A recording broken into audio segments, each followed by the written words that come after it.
Welcome to the RE Podcast, the first dedicated RE podcast for students and teachers.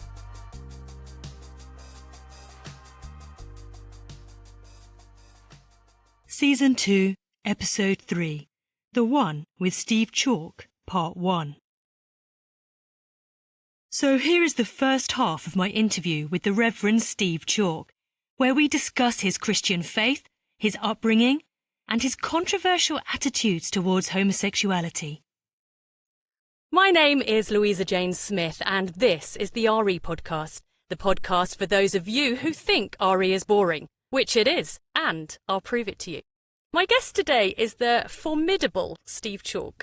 Steve Chalke is a Baptist minister and social activist who has been awarded an MBE for his charity work. He's the founder of Oasis Charitable Trust, a former UN Special Advisor on Human Trafficking, resulting in the Stop The Traffik campaign, and founder of Oasis Community Learning. To be honest, it would take a whole episode to list the accomplishments of this man, so I'll put some links in the show notes and we'll just get on with meeting the man himself. So, Steve, I'm honoured and delighted to have you on the RE Podcast. And I'm honoured and delighted to be here. Thank you. Thank you so much. Absolute pleasure. Thank you for giving up your time. Just to start with, let's get to know the real Steve a little bit. So if you could describe yourself in 5 words, what would those words be?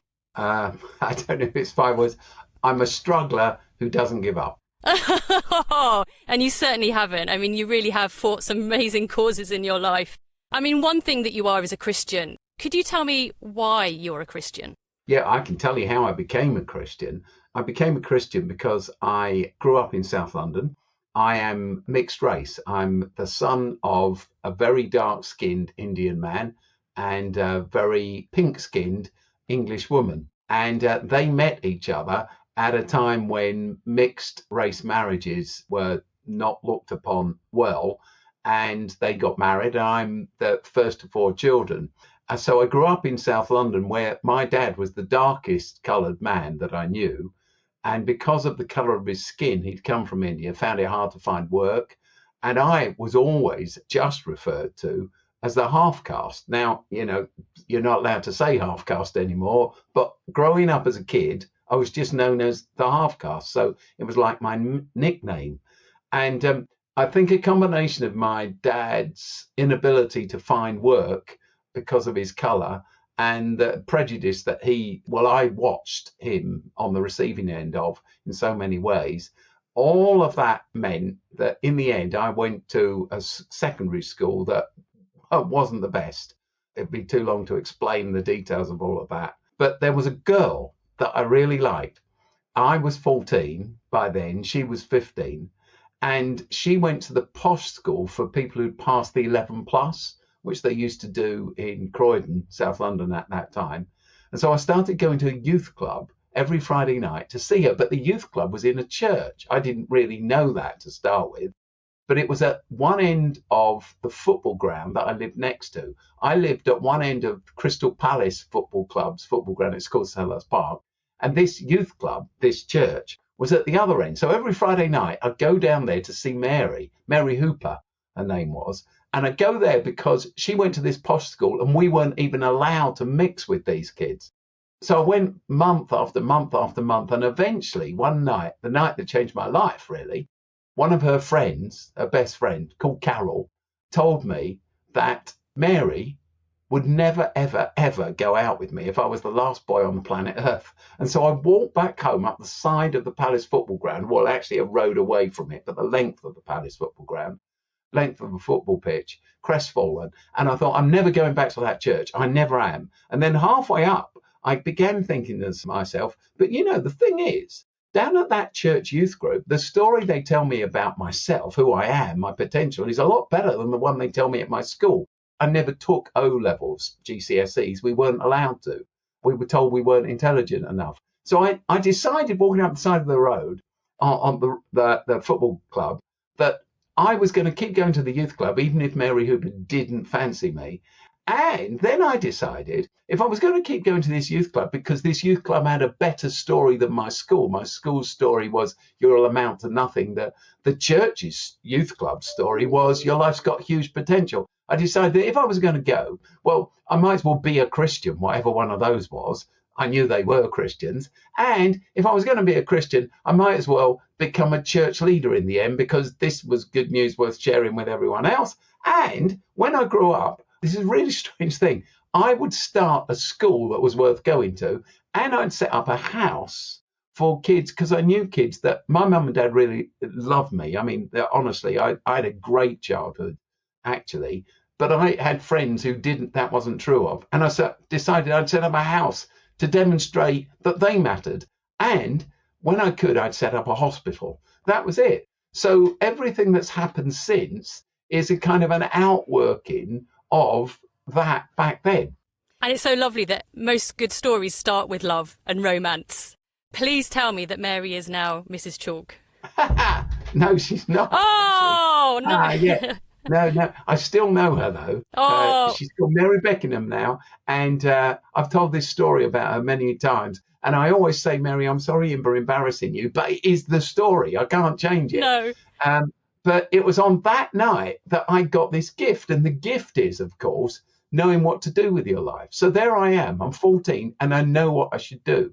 And I describe it as a gift because if you'd have asked me on the way to the youth club what the purpose of my life was, I really wouldn't have known.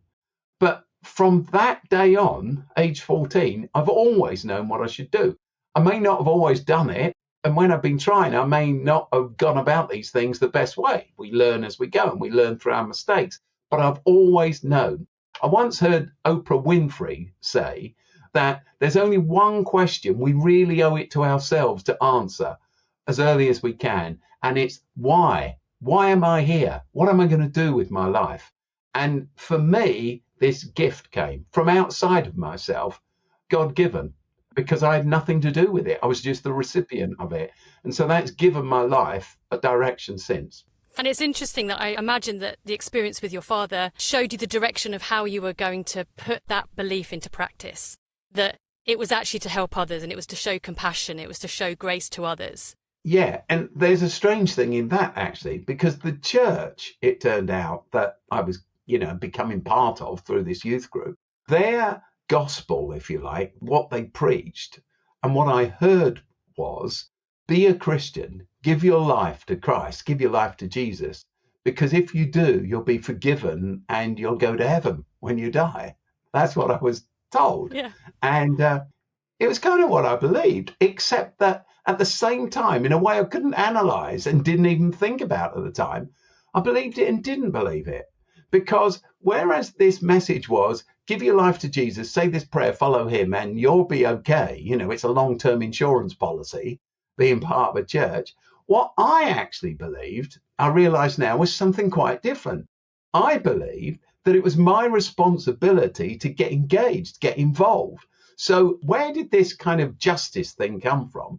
That's why I told you the story of my dad and his colour and the racism I watched. I watched people cross the road because they didn't want to walk past him, didn't want to say hello to him. I watched him suffer.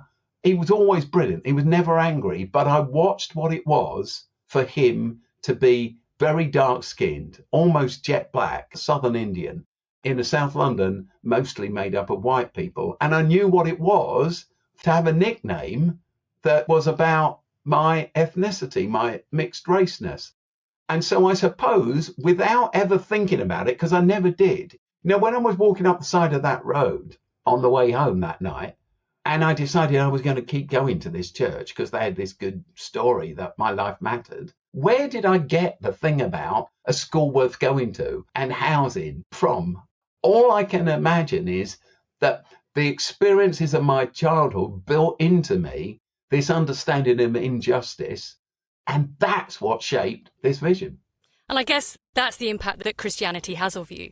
One, that you suddenly had meaning and had purpose and you had direction and value that you weren't given maybe at school. But also that there is this story, this book called the Bible, that really promotes equality and love for all people and forgiveness and compassion, which probably just sat right with you because of the experience that you and your family had had at that time. Yeah, no, absolutely it did. So what I started to do is on Friday nights, sometimes instead of going to the youth club, and with someone else who was a little bit older than me, we'd go up to central London because my dad worked on the railways. I could get free railway tickets. And I used to catch the train from Norwood Junction railway station up to Charing Cross, which is in central London. And back then, under the arches of Charing Cross, which now they've turned into stores, sports store and all the rest of it. But under those arches, that's where London's homeless people used to meet. And so my mum would make me some sandwiches and a couple of flasks of soup. And on Friday night, with my friend, his name's Andrew, up we'd go and we'd sit underneath the arches and we'd listen to these stories. So it was my way of getting involved. And I learned stories about homelessness that staggered me. I'd meet people who were professors, who had doctorates, who'd been to Cambridge and Oxford. I'd meet people from all sorts of walks of life. And things had turned against them and they didn't have the support they needed and they ended up there on the streets. Now, I look back on all this and I think it's remarkable that my mum let me do this, but she did. And Andrew was 2-3 years older than me. And I suppose it was a different London in so many ways then anyway. But that is how I began to learn. And so when I left school, eventually, I talked to the principal of a theological college. And I told them I wanted to become a Baptist minister because this was a Baptist church. And that's, Baptist Christian. I didn't know about denominations. And so he said, oh, well, if you want to do that, what you really got to do, it was great advice, is get stuck in somewhere. And I had a friend who had helped run the youth club, actually, who had been a theological student. And by then he was the minister, the leader of a church down in Kent on a big council housing estate. And so he invited me to go and be the youth leader. So at the age of 18, I became a youth leader with these young people. But I worked in a factory, but I used to earn the money and run the youth group. And then I applied to theological college. And then they said that I was still too young. I was 20 then. And I'd been under the influence of this guy who'd been a leader at the youth club where I'd become a Christian. And now I was working. So I needed to get extra experience. So they sent me to Gravesend in Kent, and I actually worked there for a year. Didn't have to have a job in a factory or anything. I just worked for the church for a year. And at the age of 21, I went to theological college and I trained as a Baptist minister. But I always knew that I had to do this school, housing, and healthcare as well. I mean, the school you've certainly done and the housing you've done. How's the healthcare? There's a really interesting thing around that because when I began what became Oasis, we started on housing. I mean, it was me and my wife. You know, what happened was I kept going to that youth club, like I've said, and discovered there are lots of other girls at the youth club. And one of them is called Cornelia, now my wife. And so we got married and she said to me, we'll have to start by setting up a house. And I remember saying, well, why? Why not a school? And she said, because we're not smart enough. We don't know anything. We're not clever enough. We're thick, is what she actually said. And so we can't do a hospital either. And so we struggled and struggled and struggled away. And eventually I left the church that I worked for another church for 4 years after we got married as a youth worker in Tunbridge in Kent. And I left that, came back to London and started working to try to find a house. It was really difficult. Because I didn't know anyone. I wrote to all the banks, all the businesses to get some money to buy the house. Everyone turned me down. But then in a story I shouldn't tell you unless you ask, because just take up too much time. It was a miracle. Somebody gave me the money to buy a house in Peckham. It was incredible. And this big house in Peckham in South London, it's got 16 bedrooms. It was falling apart. I mean, it was worth nothing. It had no roof, etc., but it had 16 bedrooms. And so we were able to buy that. And my wife, Cornelia, said, let's call this house Oasis. So I said, yeah. Actually, we never did call it Oasis and we still run it. But we set up a charity called Oasis. And Oasis now runs lots of schools and lots of housing, etc.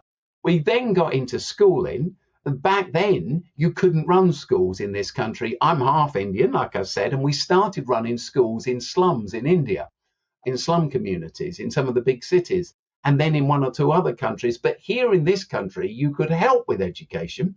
And now there were 10 and then 20 people that were working for Oasis.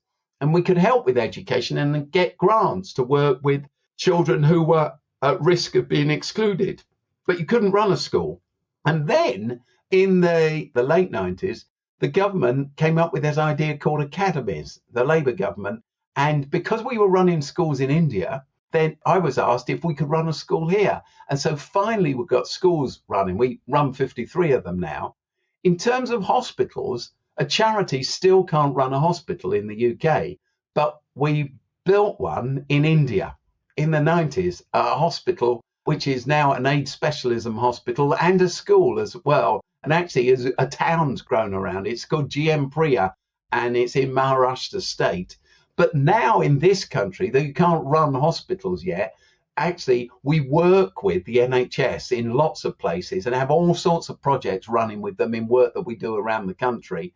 And just now, last couple of years, the government have asked us, Oasis, if we'd set up an alternative to youth jail. You know, loads of kids fall out of education, and once you get a fixed exclusion, then a permanent exclusion, etc., etc. And so many young people end up in the end inside the criminal justice system and are treated so badly, not given justice at all, and not cared for. And so I've been talking to government for about 10 years.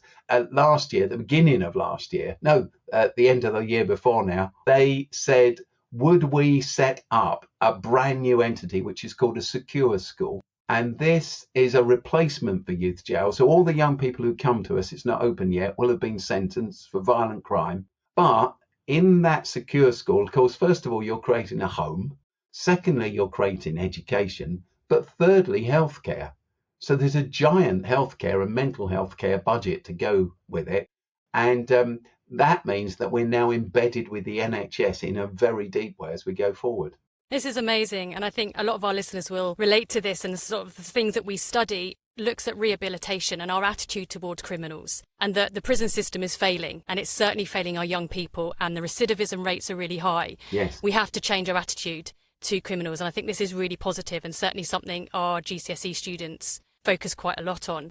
It's so obvious the positive influence of Christianity on your life, both on giving you meaning and then just creating meaning in other people's lives and doing good and promoting peace and justice and equality.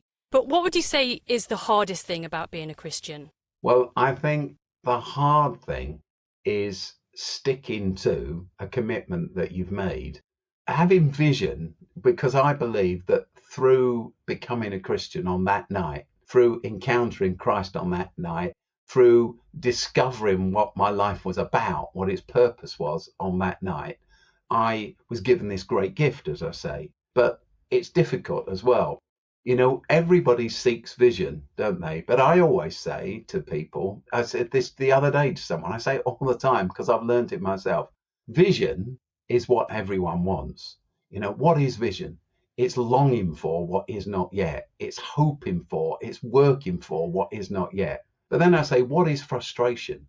Frustration is longing for, hoping for what is not yet. So if you have vision, you will have frustration, because frustration is simply a longer way of spelling vision. Yeah. You know, it just is. So the more vision you have, the more frustration you have to live with. And that's really, really very hard indeed. It means you're always hungry. You're never content because you can always see what ought to happen. We need to give young people in this country justice, and they're not receiving justice. Do you know that in custodial care, just picking up on that illustration that you were using, in custodial care, 51% of all young people in custodial care are Black or African. 51%. Do you know that almost 50% of young people in care come from looked after backgrounds? They've been fostered. Do you know that huge numbers of young people in custodial care, in prison, to be blunt about it, are autistic? The reality is there is no justice. We call it a justice system. But young people who've not known love, who've not known care, who've not known they're special, actually, in the end, we end up pushing them away from us. And so we say, don't we, a headline in our newspapers, 12-year-old thug arrested by police for drug running. And I often say to people I'm speaking to, why doesn't that headline say 12-year-old child rescued by police from drug gang? Because it's the way we demonize people instead of understanding what's gone wrong. There are two completely separate understandings of the word justice in our society. Justice, give him justice, lock him up, throw away the key. They need justice. But in actual fact, there's another way of understanding justice. It's justice at last. Justice. Someone's listening. So there's justice, which is really about retribution. And there's a different understanding of justice, which is about restoration to where you should be. And that's a big battle to fight. So if there was nothing else I was frustrated about in life, I'd be frustrated that we've not got there as a society yet on that big issue. And I think it's interesting, the language that we use to define ourselves, the story that we tell ourselves, and the story we tell about other people can have positive or negative effects. And I think restorative justice is something that is beginning to take hold in this country, and it's a really exciting movement, I think.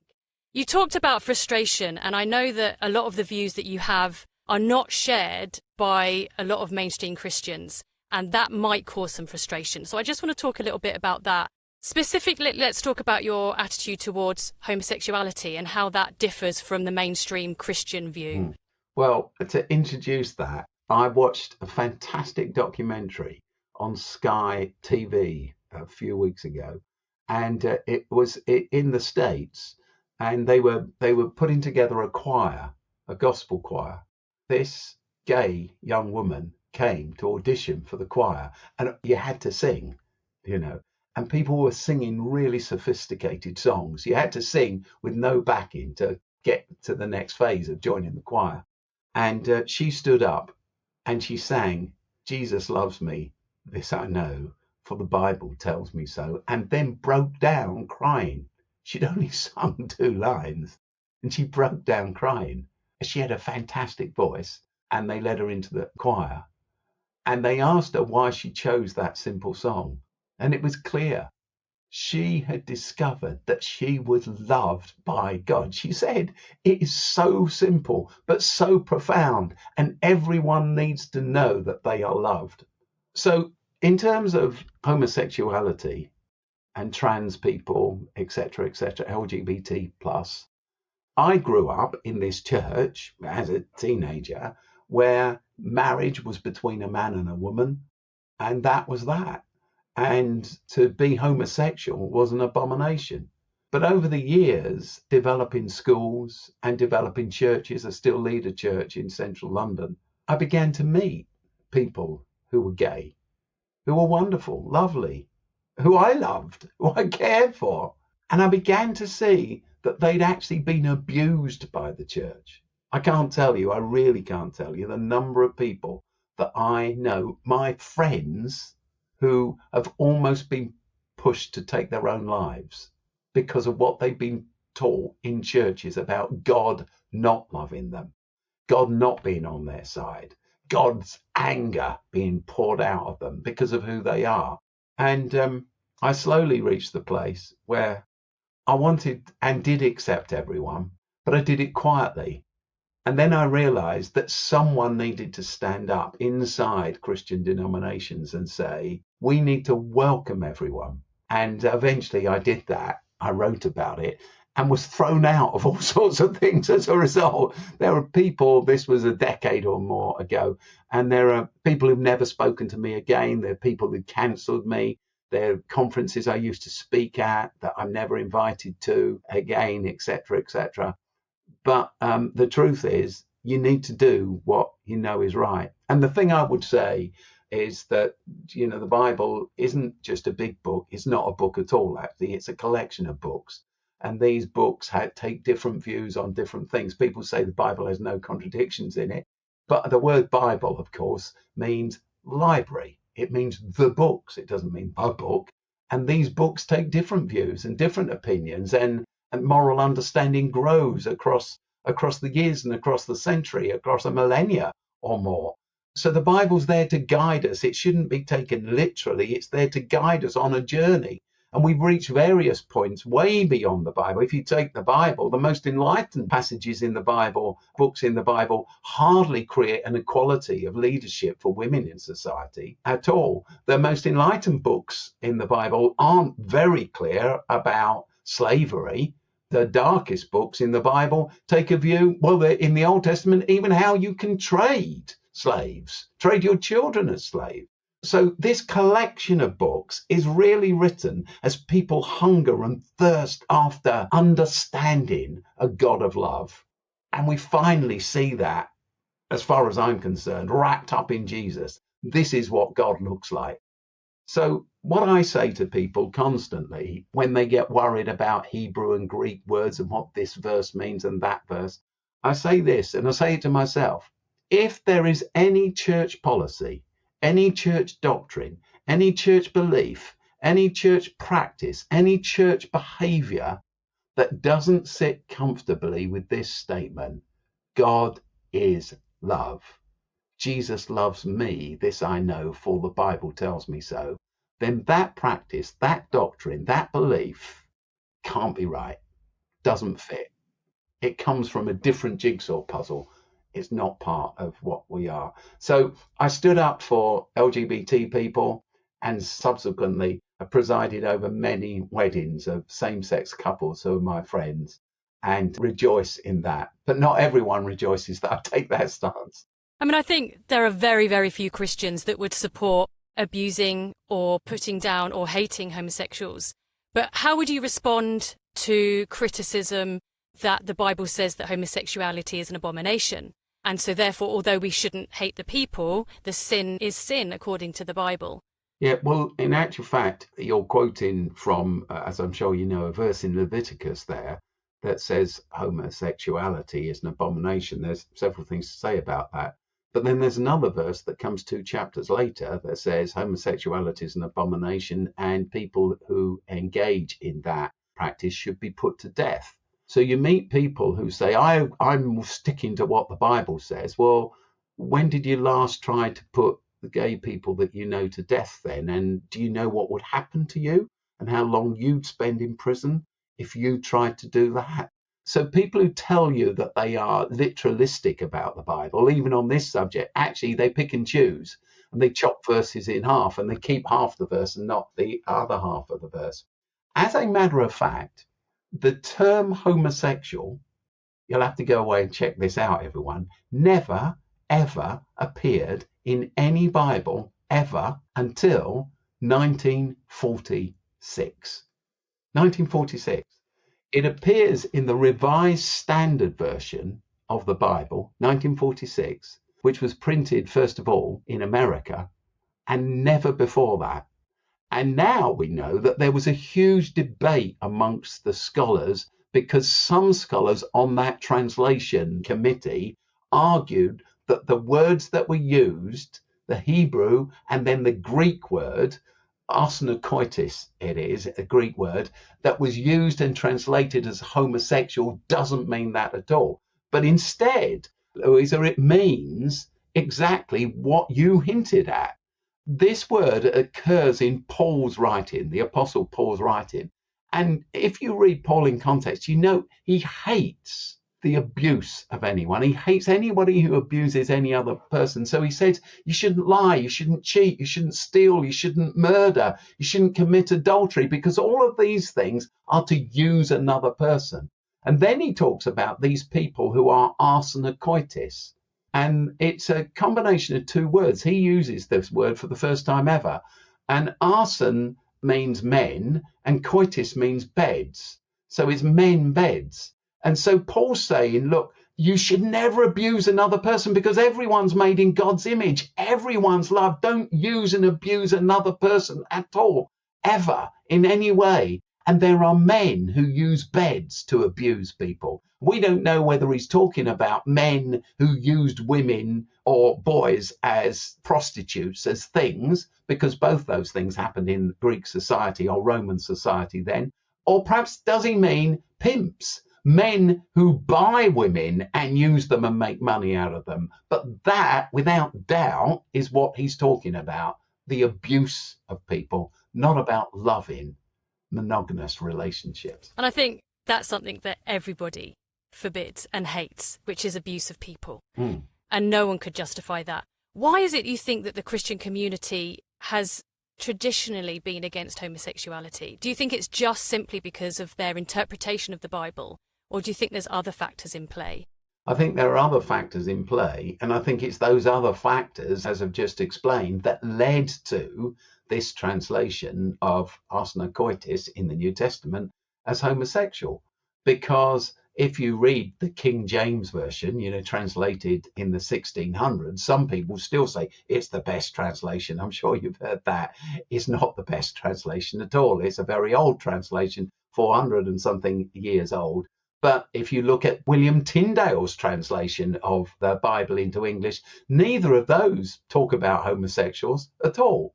So this fear of homosexuality grew up in our society for all sorts of reasons in the West, because it doesn't exist in other cultures. So I am half Indian, and that fear of homosexuality doesn't exist in that culture, in many African and many Asian cultures. But in the West, that fear of homosexuals who were different to us, who were dominant, grew up. And so we always are fearful of people who are different to us.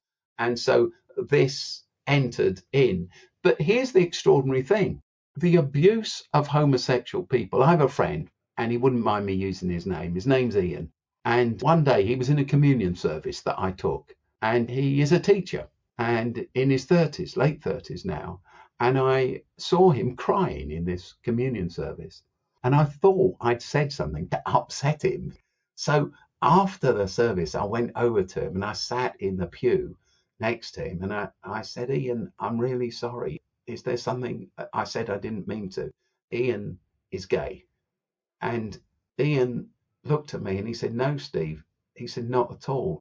It was just as I sat in this communion service and I felt loved and cared for and part of this community, I realized something. And this is what he said. Now, you need to know, Ian, because he was gay, had been thrown out of a church. He'd been prayed over. They tried to cast demons out of him as a teenager.